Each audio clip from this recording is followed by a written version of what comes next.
Get the home field advantage every time with Fairfield by Marriott, official hotel partner of the NCAA. Whether you're a student athlete working toward your championship dreams or your team's biggest fan, Fairfield by Marriott has everything you need to get ready for game day. From comfortable guest rooms to complimentary hot breakfast, Fairfield is part of the Marriott Bonvoy portfolio of hotels and official hotel partner of the NCAA. Visit fairfield.marriott.com to book your next game day stay. Want to make a podcast? Spotify's got a platform that lets you make one super easily, then distribute it everywhere and even earn money, all in one place for free. It's called Spotify for Podcasters, and here's how it works. Spotify for Podcasters lets you record and edit podcasts right from your phone or computer, so no matter what your setup is like, you can start creating today. Then you can distribute your podcast to Spotify and everywhere else podcasts are heard. Video podcasts are also available on Spotify. With Spotify for Podcasters, you can earn money in a variety of ways, including ads and podcast subscriptions. And best of all, it's totally free with no catch.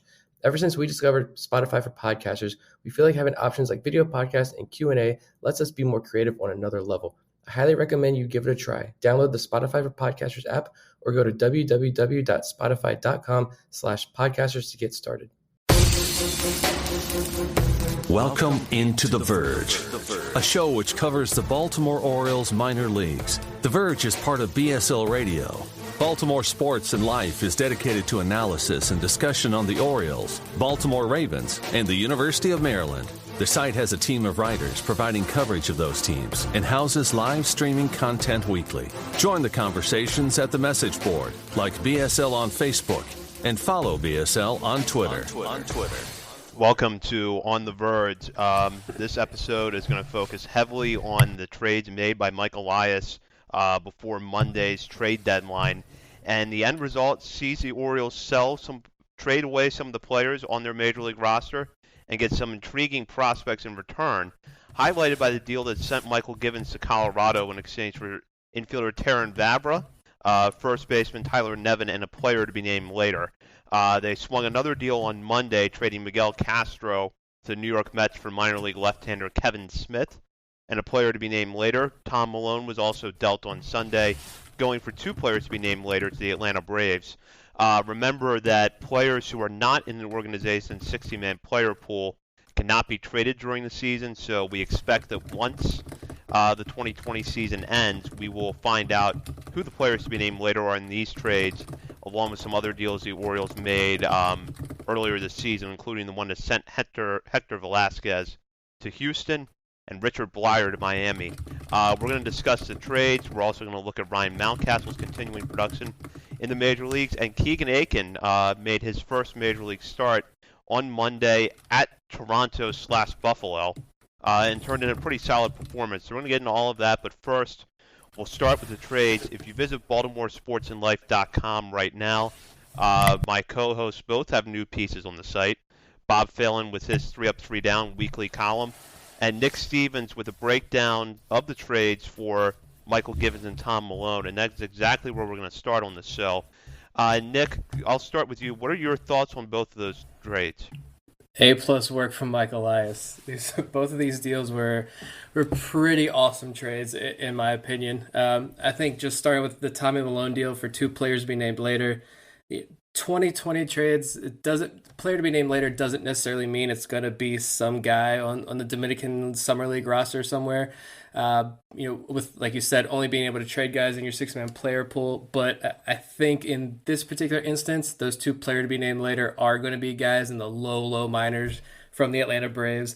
But still, Tommy Milone was a guy who, I think this trade is going to be something similar to the Andrew Cashner return that we saw last year. But Tommy Milone was a guy added on a minor league deal. The Orioles really lucked out with that strong first half of the season performance from him. And to get two young players back for him, I think is a phenomenal deal. It's great that Mychal Givens was able to do that. And it seemed, I remember seeing something that apparently the Braves were interested in Milone right after Mike Soroka went down to injury at the very beginning of the season, which is surprising because, Tommy Milone had one kind of really rough opening day start.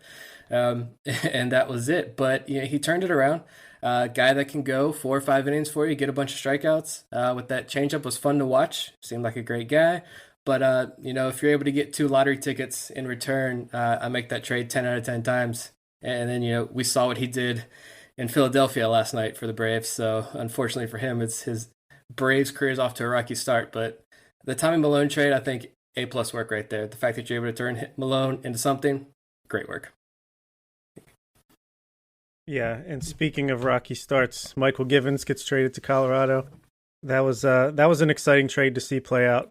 I liked that Elias, like Nick said, he's shown that he's able to hold out to maximize the value of these guys that he's getting rid of.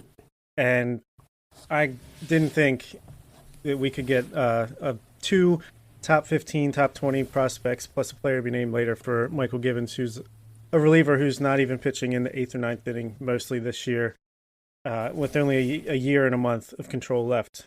Phil Nevin, the first baseman / third baseman, I think Elias said he's going to start out the next season at AAA as their starting first baseman. So more pressure on Chris Davis to perform. Honestly, my theory is this trade is kind of going to be the one that really pushes Davis to get released in the offseason or early in spring training next year. I think once they see if the schedule is going to be fully played out or if they can save a little bit of money by, if the season's shortened a little bit again from coronavirus, I think it's going to be time with Mancini hopefully coming back, Nevin at first base in AAA, Mountcastle, Diaz being ready. They're running out of places to hide Chris Davis, and hopefully that journey's coming to an end. But the best player I think we got, Fangraphs has him at number 7 in our system already, is Terrin Vavra.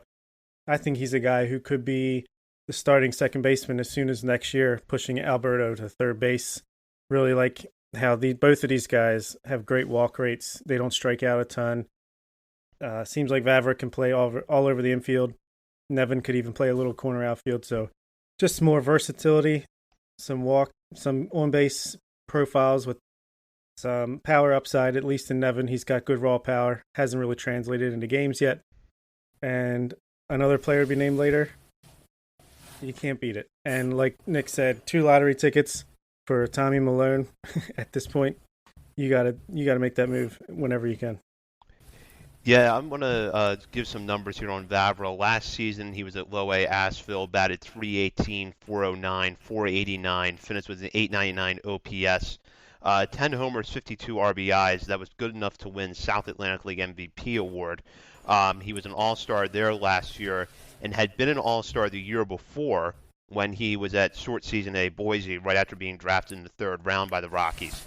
The one thing I like about Vavra is that he's the kind of player that you don't see a lot of in the Orioles farm system, which is a guy with good strikes, has a good judgment in the strike zone, not necessarily going to bring a lot of power, but the on-base numbers are so good and the walk rate is so good that you look at that and you feel like that is going to translate to higher levels. Whereas I feel like often when we're discussing a prospect in the Orioles system, particularly towards the higher end of it, it's they have good raw power, but the strikeout numbers are a little high. That had been the book on Ryan Mountcastle when he was coming up, and although he's showing a little bit of improvement, jury's still kind of out there. That had been the book on Austin Hayes. Vavra, though, is different than that. I think this is a guy who's going to get on base at a high clip. The walk rate is good, and he's going to have a good feel for the strike zone. Defensively, from some reports I was reading, it seems like second base is going to be where he ends up.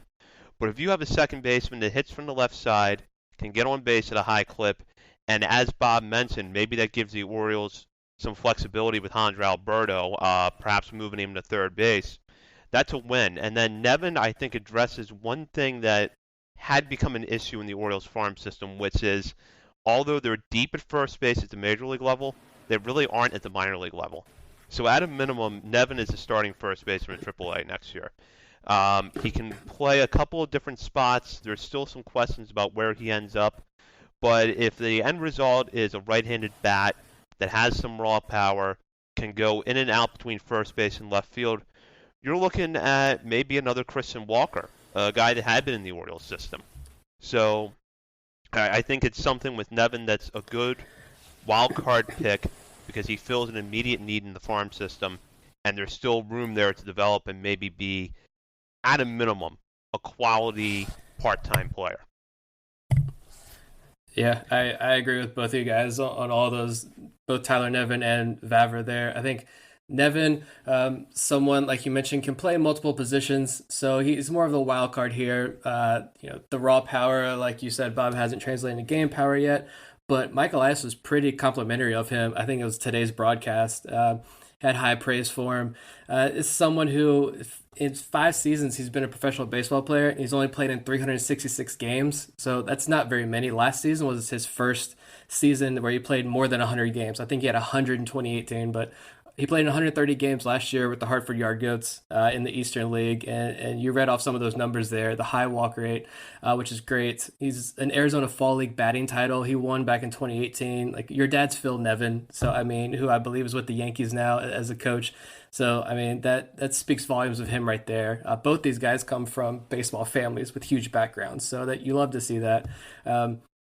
I did see something. It was a Baseball Prospectus scouting report pretty recently that it was kind of brutal on Tyler Nevin, though, where it said he should probably start preparing for a career in the KBO, which kind of took me back a little bit. He does seem like a guy who could go to the KBO and hit 30 home runs, but, again, like you said, Zach, the minor leaguers, there are no first basemen down in the minor leagues. And so Nevin fills that void. Vavra is someone who I do really, really like. There's a path for him at second base. Like you said, we can go down like a 2-hour rabbit hole of, should Ryland Bannon move to third base? Is Rio Ruiz the guy at third base anymore? Do you want to split Bannon and Alberto at third base and have Vavra play second base maybe next year? But that's a great problem that we're going to have next year. And he's another one of those guys, comes from a Power 5 conference, Big Ten, a lot of success there.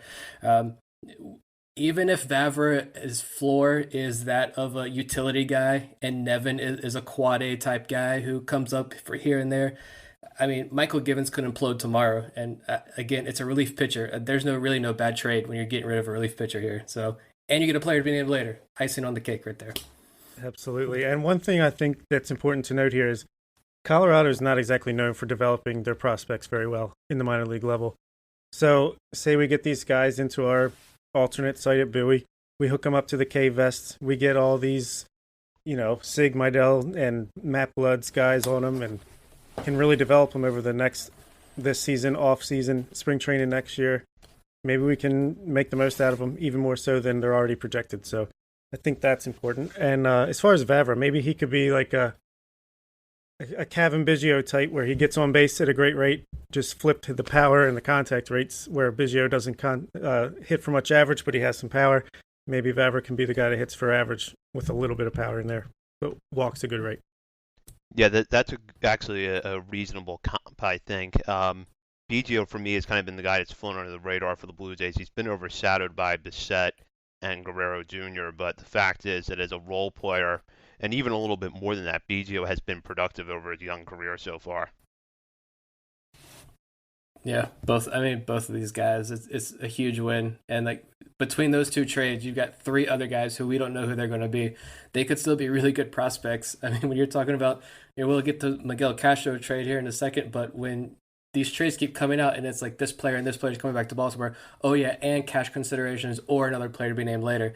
Like, I don't know what these other teams think they're going to accomplish this year with Tommy Milone in your starting rotation, trying to take down the Phillies and even the Nationals lineup this year. But you know what? Mychal Givens held out. He's getting his guys. I don't want to sit here and say Mychal Givens is the perfect general manager.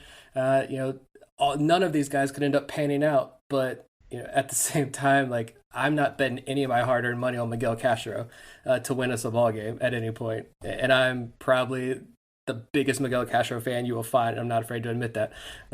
But still, like, you're able to turn these guys into something. And again, you got to commend him for what he did this weekend.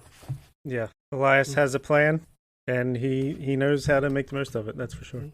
So Nick brought it up, and that's the trade that was made Monday, which sent Miguel Castro to the Mets in exchange for Kevin Smith, a left-hander who had success as a starter last year, pitching primarily at high A, but he did get some time in double A as well with Binghamton and looked good there. He comes over in the trade along with a player to be named later. So the Orioles are going to get a little bit more for Castro in return than Smith. This was a deal that went down kind of towards right about the time of the deadline, maybe a little bit before it. We've kind of all done our digging on Smith a little bit. Based on some of the reports I've read, it seems like his ceiling is probably a back of the rotation starter. His floor could be that of a reliever that's effective for multiple innings. So an intriguing pickup here. What do you think, Bob? Oh my God, this might be the best trade of the whole trade deadline frenzy for me. I mean, when I saw Kevin Smith was coming back to the Orioles, first thing I thought was, who was that? The second thing I thought was, who did we give up for this guy? Once I learned a little bit more about him, it seemed to me, okay, maybe it's a Severino, maybe it's someone it's Cobb or something, but no, it was Miguel Castro, a guy who I wouldn't have cared if they released outright the past couple seasons before he started hot this year. God, like Nick said, when you're trading a reliever, to get anything back is almost a plus, because relievers, I don't want to say are a dime a dozen these days, but I mean, it's not that hard, I feel like, for a competent organization to run into guys like Castro and find them off the scrap heap or through their system nowadays. So if you can get a guy who I've heard compared to as a Zach Lothar type with maybe better stuff, with less of a pitch mix, then that's outstanding. I mean, this is a guy who is going to be right there in AAA, AA next year, battling to come up, take a spot in the rotation, or at the very minimum, be a nice bullpen piece. Left-handed arm. You like the numbers. He strikes out a lot of batters. I couldn't believe my eyes when I saw this trade come through the wire. Yeah, I had the same thing too. I said, wait, who's Kevin Smith, first of all? And then who are the Orioles giving up? I thought, are we giving up a prospect for this guy? Like, what is Mychal Givens doing here? Like, is this a deal to kick Keegan Akin back out of the rotation and send him back to Bowie? Another Jorge Lopez type move? I don't know. But then, like you said, this isn't someone who I don't think any of us have seen before. So, again, this is all of just us kind of last second scrambling here, reading as much as we can. But I'm excited to watch him more. I love what I see. MLB Pipeline already put him at number 12, right behind Zach Lothar, and just ahead of Vavra. Mets minor league pitcher of the year last year. You look at a lot of these kind of Mets blogs and reputable Mets blogs and websites, and there's a lot of high praise for this kid. It took him just over 100 innings to go from a pitcher at college or University of Georgia, where he was splitting time between the bullpen and the starting rotation, to now he's in AA and pitcher of the year for the New York Mets, a minor league organization. I think that speaks volumes there. They converted him as full-time starter last year. It clearly worked. High strikeout guy. Strikeouts did dip last year in AA, and the walks went up, but his batting average against dropped 33 points, and that's only in 6 starts. But, again, when you're 6'5", you got that deception. His delivery is fun to watch. All the scouting reports note his high-spin fastball. I think Mark Carrick I think he's with The Athletic, if I'm not mistaken there, but he tweeted, and I retweeted this on the BSL account, that Mets GM Brody Van Wagenen had said that he viewed Kevin Smith as their number 5 starter moving forward. So you can get that from Miguel Castro, who went from on top of the world, leading the league in F4, to just bombing out here. Plus another player to be named later. Again, just another A+ move. I feel like I don't want to sit here and just give the Orioles all this super high praise about these trades, but like, who gives that up for Miguel Castro? Like, only the New York Mets, I feel like, would do that. Thank you, New York. Of course, they're going to come to Baltimore and beat us this week, but that's fine, because we got Kevin Smith. We'll take you down in 2-3 years with him. And to knowingly say, okay, this guy, I think he's really going to be a solid number 5 starter. Trade him for Miguel Castro. That's crazy to me. I mean, maybe they should expand the playoff field to 16 teams permanently if it's going to cause trade deadlines like this every year. I mean, this is fun. Yeah, I did find that a little bit odd. If you view Smith as a number 5 starter, and given that he made 6 starts at AA last year, probably would be in AAA right now if the minor league season were unfolding, maybe even in the major leagues. Why would you trade him for basically 2 years plus a month of Miguel Castro, assuming the Mets carry out Castro to the end of his arbitration eligibility and into free agency? Because it's the Mets. I don't know if they know what they're doing. Like, you're not going to catch the Braves, even though they don't really have a lot of pitching. When Tommy Milone's their 3rd best starter, like, you're not going to catch the Braves. You're not going to catch the Phillies, I don't think. Don't count out the Nationals, because never count out the Nationals, apparently. Like, you're not going to win this division for a very long time. But that's fine. We can keep making deals with Van Wagenen. I'm down with that. I would be shocked if Miguel Castro makes it to free agency in a Mets uniform. I think he'll be non-tendered or released or traded for nothing at some point in time. Unfortunately, I mean, I hope the best for the guy, but I just don't see it long term. Yeah, and there's a whole flux to the Mets organization that, with a possible sale, who knows how things are gonna look there in a year or two, and that could have an effect as well. I wanted to get into really what I thought was the strength of this deadline, what Mychal Givens did. This was a seller's trade deadline, and we had the question for pretty much since this 60-game season was announced. Are we going to see more teams buying at the deadline? Are we going to see more teams selling? Or are we going to see more teams standing pat because they don't know what to make of a 30-game sample size any more than we do? Instead, what I think what you saw was a lot of teams who, in the course of a 162-game season, where they are with their records, you have the Reds at a few games under 500, who were out there as buyers today. The New York Mets, few games under 500, and as Nick said, have a really tough task getting to the top of that division. They were buyers. So now you have these teams that, and even Colorado came into today 500. They trade for Mychal Givens. I think Mychal Givens capitalized on a seller's market at the trade deadline, realized that there were these fringe teams who haven't committed to a rebuild, but also haven't gone in, other than the Reds, who didn't trade with the Orioles. But I think in the case of the Rockies and the Mets, you feel like they haven't really gone all in either direction yet, and got pretty good leverage in his trades and made the most of it. Yeah, even the Marlins were buyers. They were buyers and sellers. I mean, they went out and got rid of Jonathan Villar. He's coming back to Toronto, or he's coming to Toronto, so back in the AL East, which that was a pretty cool trade because I think they're sending Griffin Conine to Miami, so that'll be fun to watch.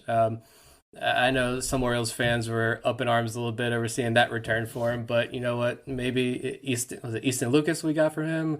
Lucas Easton? I butcher that every single time. Maybe he turns out to something, I don't know, but I haven't been able to watch him pitch yet. But the Marlins out there buying and selling, they trading Caleb Smith, acquiring pieces. I want to know what the Orioles, what the calls were like for Pedro Severino, if there were any calls. Or if the Padres just kind of, like I mentioned in my article, did they just ruin the catcher's market with that deal with the Mariners? I don't really know what that deal was. That's AJ Preller just going all in, and I'm here for it. I loved what the Padres did. But back to those fringe teams, you even saw like the White Sox. They're now tied with the Indians for the lead in the AL Central, so they're being buyers. It was a fun deadline. I also agree that maybe we should extend these playoffs. I was totally against it, but no, I don't know. If you're going to have teams like the Marlins and these sub-500 teams go after it and give up 3 players for Miguel Castro type players, let's do this every year. Did Major League Baseball look into the solution to tanking, to solve tanking? But I feel like if this was the Duquette era, the Dan Duquette era for the Orioles, right now we'd be saying, oh my goodness, thank God we went on a nice losing streak right before the deadline, or else who knows what they would have done. But this year, to me, Elias, I feel like this is the direction he was going no matter what. He's a guy that you can clearly tell is not going to let a fluky 30 games dictate what he does and change his direction. He's a guy that makes a plan, sticks with it, and executes it. And yeah, I just think he's the perfect man for the job, especially at least during the rebuild portion. Maybe time will tell if he's able to do the opposite in a couple of years when it's ready to, buy a starting pitcher at the deadline or sign. Can he get the Angelos ownership to allow him to sign a guy to a big contract? That it remains to be seen. But as of right now, you just can't ask for a better guy to lead the charge right now. Yeah, and at some point in the coming months, we're going to go back over our top 30 prospects list and update it. And I feel like now that maybe 10 to 30, or depending on how high you are on Terran Vavra, maybe 7 or 8 to 30, gets a lot more interesting after the trade deadline and could potentially get added towards the bottom with the players to be named later. So overall, I was really happy with the way that the Orioles went about this. Yeah, the Severino thing, I mean, keeping him is fine for a little bit longer. I don't know what the market was there. I don't know. I don't think there was a market for Jose Iglesias. I think a lot of people may be wondering why he's still on the team. I'm fine with keeping him around. There's really no one that's going to battle him. I love Mason McCoy, but he's not the guy. Richie Martin is a fun guy to watch at times, but I don't think he's the guy either. So, we got to wait for like the Jordan Westbergs and stuff to come up. So I'm fine with keeping Iglesias. He's a lot of fun to watch. I wonder if maybe the Red Sox were able to trade Josh Osich. Like, come on. Like, could Paul Fry have been moved? I don't know. I'm sure if Mike Elias could have made more deals, he would have. But, we were able to trade a lot of pieces that aren't going to be part of the future. So there we go. And we got guys who might be. This farm system is improving. The draft was only 5 rounds. Mike Elias made this farm system better in those 5 rounds. He didn't have too much to work with at the trade deadline, but he made the farm system better. So that's all you can do. Yeah, and Iglesias is a guy that I wanted him to stick around. He's an easy choice to pick up his option for next year. He's given you, when his leg is healthy, he's given you great defense up the middle in an important position. Clearly, at least this year, he can hit over 400. Obviously not going to be that guy forever, but he's just a great glove to have for young pitchers coming up. And I don't think his value is going to be diminished anymore around the trade deadline next year. So you can easily flip him then. So yeah, happy with that. As far as guys like Severino, Alberto, Fry, Tanner Scott, I think Elias is a guy that he looks at the team control that they have left, and he knows, they still have value to us right now, and they'll have value to other teams next year or the year after that in the offseason. Just like we saw him do with Mychal Givens. He's not going to trade a guy just to trade a guy. He's going to make sure he gets the most value that he can. And if not, then he'll let him keep building on that value and flip him when the time is right. Yeah, and I think by holding on to Severino, you do secure that bridge to Adley Rutzman a little bit more. And not necessarily you're going to hold on to Severino just to do that. But I think even if his offense dips a little bit next year, which it probably will, there's still probably a market for him. And if Francisco continues to make strides with the bat, he might be a guy that has some value as a trade piece. If you're looking to bring Rutzman up sometime late next year, or maybe planning ahead a little bit so that he's on the roster in early 2022. We talked about Alex Cobb a lot last week. It's kind of the lead up to the trade deadline. Would he go? Ultimately, he's still an Oriole. Were either one of you surprised by that? No, I wasn't too surprised. I didn't think teams aren't going to want to add all that money. Very few teams are. I don't think the Yankees made a trade, and I think that was the one that made a lot of sense. A lot of teams didn't make trades or make big trades. It's kind of surprising, but that's a lot of money. I don't think really the Orioles were offering to eat too much money. I know there are some reports out there that they were, but you wonder how much money they were truly going to eat. And I'm fine with keeping Cobb just because if he can continue to pitch like he has, he's been pretty lucky, I think. You see a lot of the tweets come out saying this is probably one of the luckiest pitchers in all of baseball when you really look at like his baseball savant numbers and such. So I'm fine with letting him continue to build himself up, pitch out the rest of this year, hope he pitches well, and then go into the offseason looking to move him when you realize that next year you've got about 10 to 15 guys competing for that starting rotation. Maybe you can get a little bit more out of him next year after teams see 5 or 6 more starts out of him for the remainder of 2020, and he's still healthy. Yeah, I completely agree with Nick here. I'm not really surprised because, like you said, his baseball savant numbers are kind of all in the blue, which is not a good thing. His strict, fantasy baseball numbers are decent, and he does a good job taking the ball every 5th day and eating some innings. But he's not a guy that teams are going to be clamoring for. And just like before, I think Elias knows that his trade value is going to be the same today as it will be in the offseason as it will be next trade deadline. So no, let him mentor some of these guys, give us some innings, and we'll trade him down the line. Yeah, that's kind of where I am too. I think that I would not have ruled out Cobb going, but I thought the field might be kind of limited because you either are looking for a team that was going to take on most, if not all, of that contract, or that was willing to give you more in return in terms of prospects if the Orioles assumed most of the contract. That's personally the strategy that I hope they take when the time does come to trade Cobb, but that's a separate discussion. To me, the starting pitching market overall kind of took some turns. Mike Clevenger went to the Padres in a massive trade. Yet Lance Lynn is still a Texas Ranger, which I don't think anybody saw coming a week ago. And Dylan Bundy is still an Angel. Yeah. I think that was the one that shocked me the most. And I think the Texas Rangers wanted way too much for Lance Lynn. That's why he's still there. I don't know why Dylan Bundy's still an Angel. They moved, I think, an outfielder, Brian Goodwin, at the last minute, but that was kind of shocking. But yeah, I just don't think that market was there. And that Padres trade was for Clevenger was another. The Indians are now pretty much their entire roster are just spare parts and backups from the San Diego Padres. Like the San Diego Padres, who have one of the worst teams in baseball over the years, are now trading away all their spare parts for Mike Clevenger and the Austin Nolas, and it's just that's why I stay up until 1 a.m. most nights watching the Padres, because good Lord, AJ Preller, man, that's the guy. Yeah, you love to be a Padres fan right now. What a fun team to watch, and this is what we want Elias to do when he talks about building up the talent pipeline, is so you can do moves like this where you trade half of your minor league system and still keep 8 of your top 10 prospects and come away with some really talented major leaguers.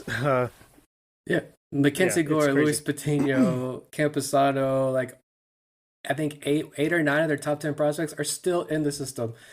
And you see what they were able to achieve. That's amazing. And like it could be coming. I think when they had Brian Roberts on the broadcast today, I really liked what he said. It's something that I've said on the boards before. It's something I've said in my articles, that keep stockpiling these middle infielders, keep stockpiling all these talented players up the middle, which is what Michael Elias is targeting. And then you either find a new home for him. Like you mentioned, Mychal Givens was a shortstop. Adam Jones was a shortstop. You'll find a position for them, or you send them off elsewhere at these deadlines and bring in the talent. I think just overall, looking at here on Twitter right now, and Ben McDonald just tweeted, so you know it's going to be good. But I think this sums up pretty well. He says, Michael Elias doing his thing with the Orioles. I feel like I'm watching a Cajun chef prepare the perfect gumbo. There's a lot that goes in the pot, and sometimes you don't always understand why. But when it's finished, it's worth the wait. I think that sums it up perfectly. I agree. Before we move on from the deadline talk, there's one point about Terran Vavra I wanted to circle back to. From having been around the South Atlantic League for a lot of years, I know that Asheville, which is where Vavra was, McCormick Field, which is where the Asheville Tourists play, has a well-earned and well-documented reputation as a hitter's park.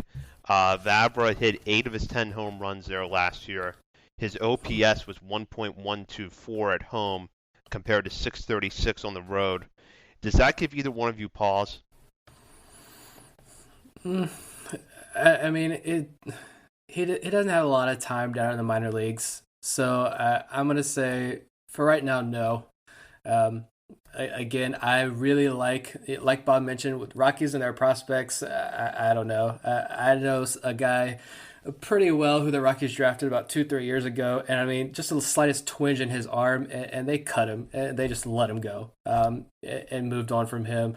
And from his point of view, there was a pretty sour taste in his mouth from that move, and he had some not so pleasant things to say about some of their developmental processes. And that's a minor leaguer getting cut, so of course take that with a grain of salt. But when you think of these top prospects across the league, you don't really see a lot of Rockies prospects. So maybe with the Orioles, what they're doing down in Bowie, what they're doing in this player development system now with Michael Elias, Sig Mejdal, and everybody in charge, I'm going to go ahead and just wait and see what he does in Bowie or Norfolk next year.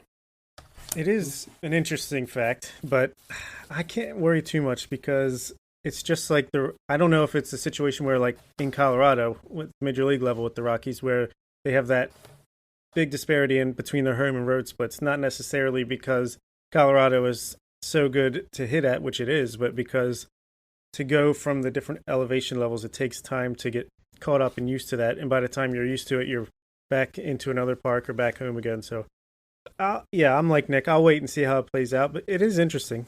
Keep an eye on it for sure. But it's hard for me to get too caught up in that right now. Yeah, that's kind of where I was, because I looked up those numbers before the show, and I went back and forth with it. But ultimately, I still feel like when you look at the walk rate, when you look at the other factors, even if Vavra's power, if we don't see much of his power at the higher levels in the minor leagues, I feel like everything else is still going to click. And as Bob made the point in discussing both him and Nevin, I'm really intrigued to see if we hear anything about what they work on with these guys at Bowie and prepare them, because to me, both of them are. Nevin for sure should be a AAA next year.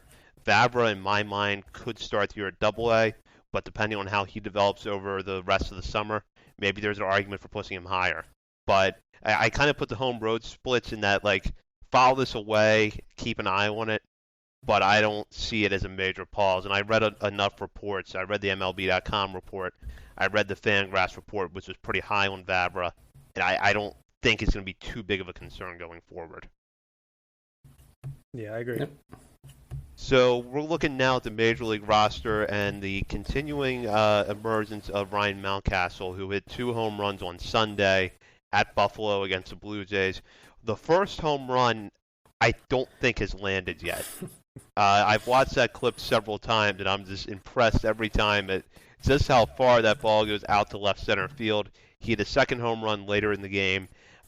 He really continues to hit the ball well in his initial run in the major leagues. Bob, what was your takeaway from Mountcastle's performance over the past week, really, and particularly over the weekend? Honestly, Sunday kind of blew me away. It was not just the 2 home runs that he launched on like 100 and some miles an hour. It's more that in between that, he slapped a 100-mile-an-hour single to opposite field, which to me, that's incredibly impressive to be able to have both approaches in the same game. Like, yeah, if he was feeling it, I could see him, cranking some homers out to left field. But to be able to pull a ball a million miles into the highway in Buffalo, then have a nice piece of hitting opposite way, just going with the ball, and then cranking another mistake pitch the next time out. That was great to see. And I just love how you can tell he's not too intimidated at the major league level. He came into this completely prepared and confident. But also, like, it seems like whenever he swings and fouls a pitch off, he's shaking his head. He's like, damn, I missed that one. Should have got it. Like, I don't know. I was just really impressed by his demeanor and the way he is out there. And even today in the outfield, he made an outstanding catch in left field on a ball he had to leap for.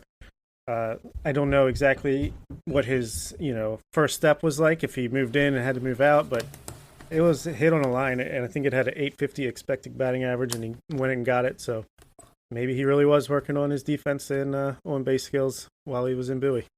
It was good.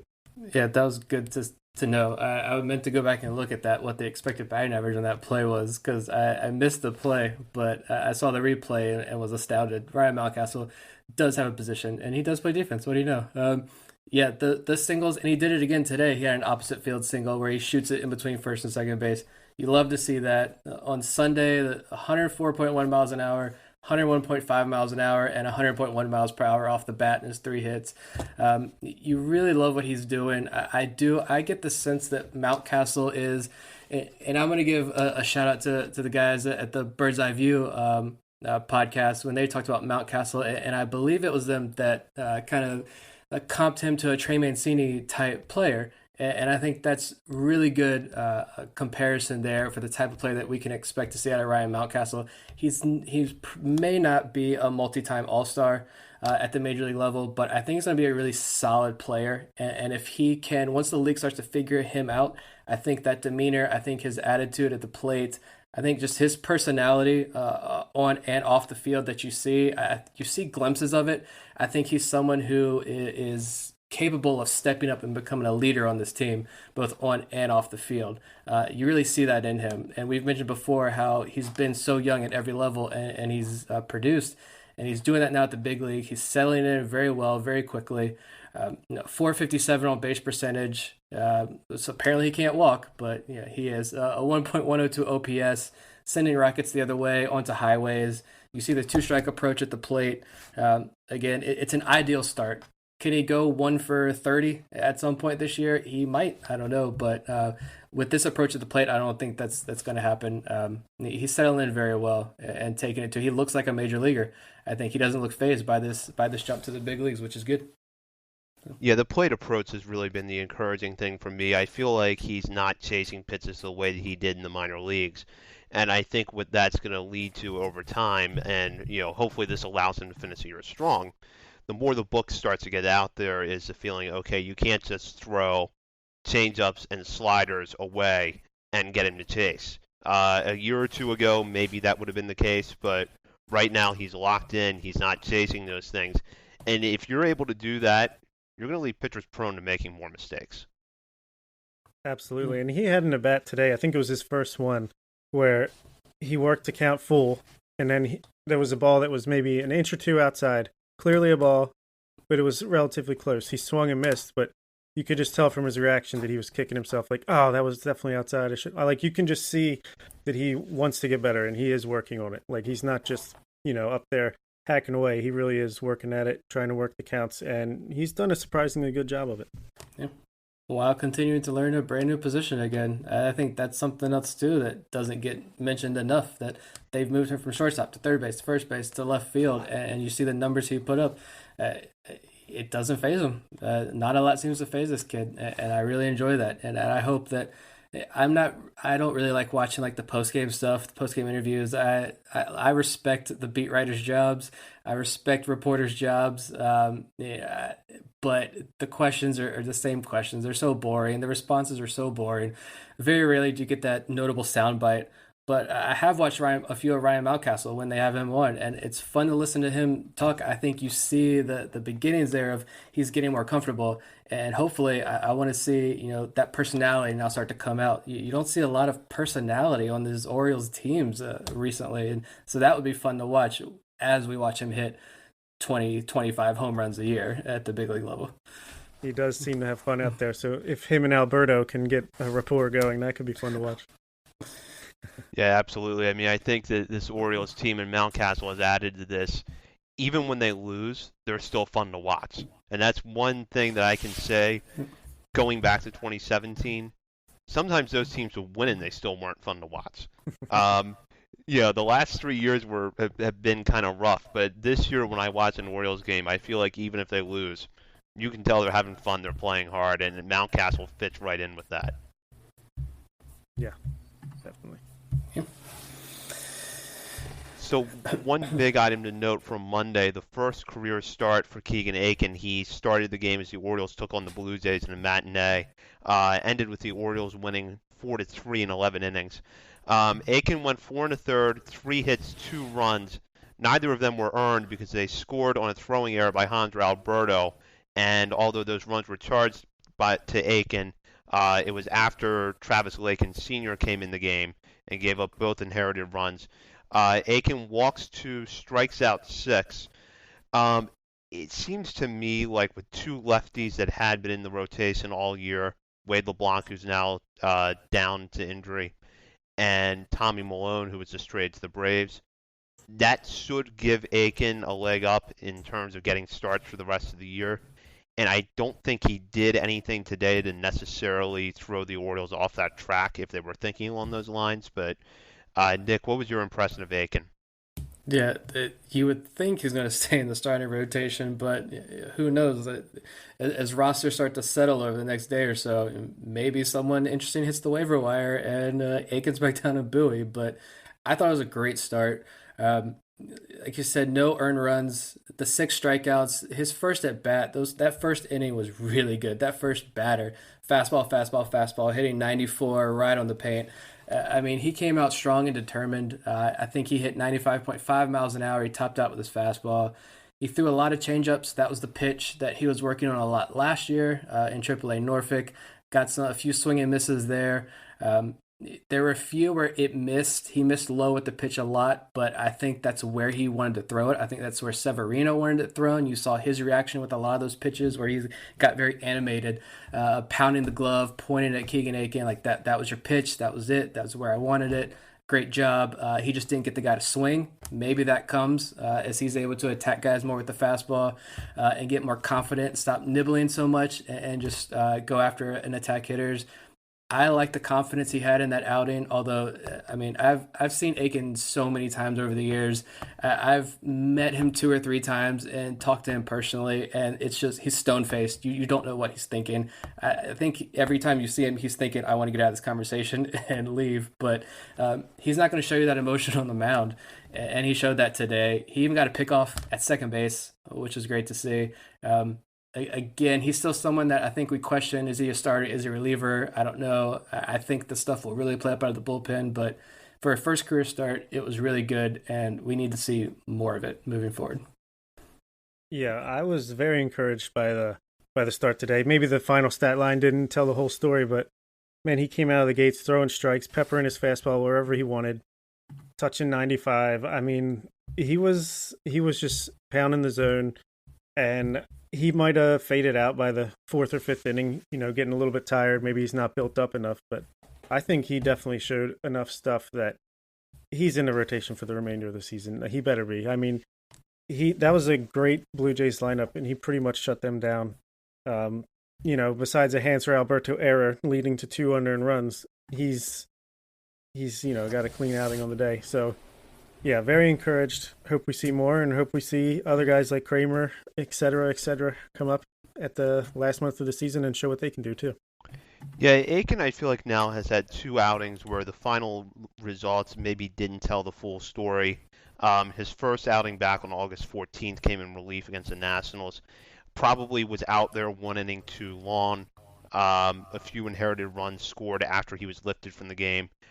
He pitched 1/3 of an inning down in Tampa Bay last week, and then today against the Blue Jays was pretty solid through 4 innings, and then hit a little bit of a wall in the 5th before getting removed, and then the 2 runs scored on the error by Alberto. But I think the Orioles just got to try to find a way to keep him in the rotation and stretch him out, because while you do have some concerns about how is he working through the lineup the second time around, you're not going to see that improve if you have him come out of the bullpen for an inning at a time for the next month. That's not going to happen. And now, to me, the Orioles have kind of signaled that the focus is still in the rebuild.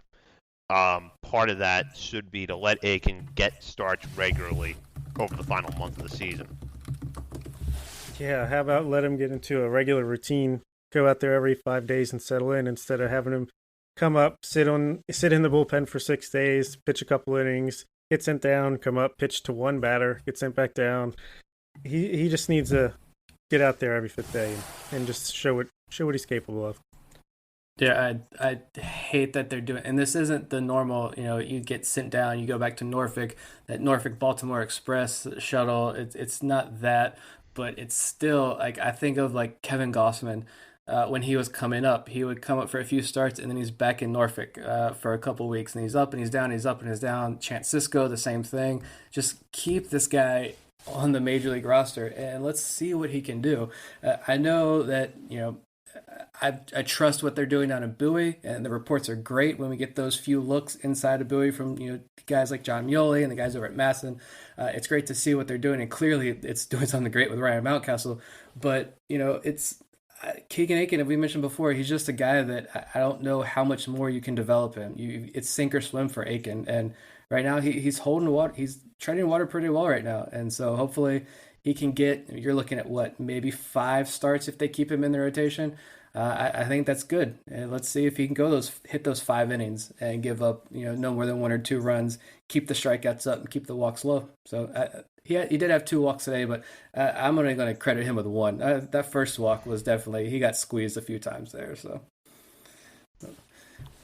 yeah, I think for me the big thing is try to work through 5 innings over the his last, as Nick said, I think it'd be about 5 starts if the Orioles keep him in the rotation the whole time. Try to get him to the point where he can work through 5 innings, have him mix in the changeup a little bit more, and really have him attack the zone. That even if the ball is getting put in play, you see the walks drop a little bit. I think if you can do that over the last month, that really sets him up well going into next year. And he's got the defense behind him. He's still got Iglesias behind him. You've got Gold Glover Ryan Mountcastle in left field behind him, so you're good. He should feel pretty comfortable. Yeah, that is one good point, which is that in the process of this trade deadline, the Orioles didn't really move their position players and therefore didn't weaken the defense any. So there's still some guys behind Akin and behind the other pitchers on the staff that they should feel good about, especially up the middle with Iglesias at short, and then either Cedric Mullins or Austin Hayes in center. Yeah, just keep Pat Vallejo off the field. Yeah, I think it was Joe Trezza pointed out, and I didn't go back and look at this. about, small sample size, so it's harder to get those defensive metrics and numbers. But he was like, look, it's bad. And the defense has been bad this year. But I wonder what the numbers look like if you take Pat Valleca out of this. I think the numbers are, and Renato Nunez out of this. Yeah. Take those two guys out of the field, and it's not a half bad defense, I don't think. Cedric Mullins is playing very well out in center field. Santander, of course, has had a few mistakes, but he's played respectable outfield. Austin Hayes was great while he was here. It's just gotta dump Valleca somehow. I don't ever want to see him or Cole Sulser on the field again. So. I think Valleca could be a decent last man on your bench. It could be a pinch hitter, and Salser could be a decent 5th or 6th inning guy. But I hear you. Not shortstop. Yeah, definitely not. Yeah, I definitely miss Jose Iglesias when he was on at shortstop, and now that the Orioles have traded 2 of their late inning guys, I'm curious to see how Brandon Hyde uses the bullpen the rest of the year. With that said, though, he still has Paul Fry, he still has Tanner Scott. He's got Hunter Harvey back now. He's got Dylan Tate back. So there's still some good arms down the bullpen. Yeah. Yep. And it's more interesting back into the bullpen for us prospect people than it was before, at least. Young guys. Yeah, completely agree. So we've given a good recap of the trade deadline. We all 3 like the moves that Mychal Elias made. Certainly helped improve the farm system, kind of further the rebuild. Ryan Mountcastle continues to impress. And Keegan Akin, turned in a pretty respectable outing against the Blue Jays on Monday. We're hoping he can build off of that. Before we sign off, I'll give Nick and Bob, starting with Nick, a chance. Any final thoughts? Yeah, I think just enjoy these last few weeks. We're over halfway towards the finish line here already. Keep enjoying Ryan Mountcastle. Hopefully Aiken stays in rotation. I think you mentioned Dylan Tate, and I did. I really enjoyed watching Dylan Tate pitch. I'm glad that he's healthy and he's back on the mound. You've seen him in 4 outings already. He's got 9 strikeouts, 3 hits, and almost 9 innings of work. He's got a 111 batting average against and a 0.81 whip. This is a guy who I was really excited about after a full offseason of being able to work out of the bullpen and see what he can do. You had the injuries. I thought that would probably affect him a lot, but it's clearly not. So, the Orioles got rid of some pieces, all great moves, but there's still some exciting pieces left on this roster for fans to watch and develop over the final 20-plus games. Yep, that's a good point. And I would just like to say now that the trade deadline has passed, hopefully we start to see some more Major League debuts trickle in throughout September. Give the fans something to look forward to at least once a week, maybe. I don't know. But also it was exciting to see Cesar Valdez out there, 36 years old, I think, and just making hitters look stupid with his changeup. It's just nasty. Drops off the table. And just a cool story to see where he came from and how the Orioles were the only team that even gave him a call in the offseason, and now he's getting outs at the Major League level. Yeah, he certainly has been a nice addition. I'm interested to see what Valdez does over the last month of the season. The thing that impressed me with Dylan Tate today is that Brandon Hyde went to him with 2 outs in the 7th in a tied game. That's a spot where just 3 or 4 days ago we may have seen Mychal Givens or Miguel Castro come in.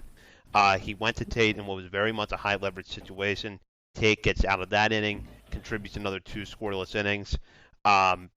If the Orioles get that, or even a portion of that from Dylan Tate for the rest of the year, their bullpen's going to be pretty good going forward. Yep.